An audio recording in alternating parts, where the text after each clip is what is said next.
சேலம் நாடாளுமன்ற தொகுதியை பொறுத்தளவுக்கு அது அதிமுகவுக்கு ஒரு வெற்றி வாய்ப்புள்ள தொகுதியாக பார்க்கப்படுகிறது. காரணம், அங்குள்ள சேலம் மாவட்டத்தில் உள்ள அனைத்து சட்டமன்ற தொகுதிகளுமே அஇஅதிமுக கூட்டணி பரவலாக கைப்பற்றியது. அங்கு பாமக மற்றும் அதிமுக சட்டமன்ற உறுப்பினர்கள் அதிக அளவில் இருக்கின்றனர். எனவே இந்த முறை சேலம் நாடாளுமன்ற தொகுதியை பொறுத்த அளவுக்கு அங்கு பாமகவோ அல்லது அதிமுகவோ நின்றால் வெற்றி பெறுவது மிகவும் எளிதான விஷயமாக அங்கு கருதுகின்றனர். இதுக்கு முன்னாடி சேலத்தில் எம்பியாக இருந்தவர் தேமுதிகவை சேர்ந்த பார்த்திபன். எனவே இந்த முறை அவருக்கு மீண்டும் வாய்ப்பு வழங்கப்படுமா அல்லது திமுக தலைமை வேறு யாராவது வேட்பாளர் நிறுத்துவாங்க பார்க்கப்படுகிறது.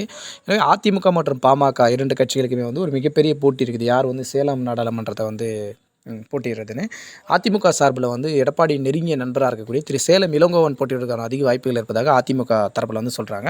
காரணம், கொடநாடு வழக்கு அந்த வழக்கு அப்படின்னு அவர் பேர் அங்கங்கே அடிப்படுறதுனால அவருக்கு ஒரு ஸ்ட்ரக்சரை கொடுக்கணுன்றதுக்காக இந்த முறை டெல்லியில் அவரை ஒரு அதிமுகவோட முகமாக்கணும் அப்படின்னு எடப்பாடி பழனிசாமியை முயற்சி செய்வதாக கூறப்படுகிறது.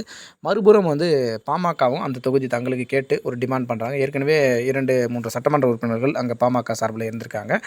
எனவே அங்கே ஒரு நம்பத்தகுந்த கணிசமான வாக்குகள் பாமகவுக்கும் அங்கே இருக்குது. எனவே சேலம் தொகுதியை நீங்கள் விட்டுக் கொடுக்கணும் அப்படின்னு சொல்லிட்டு பாமகவும் அங்கே அழுத்தம் கொடுத்துட்டு வராங்க.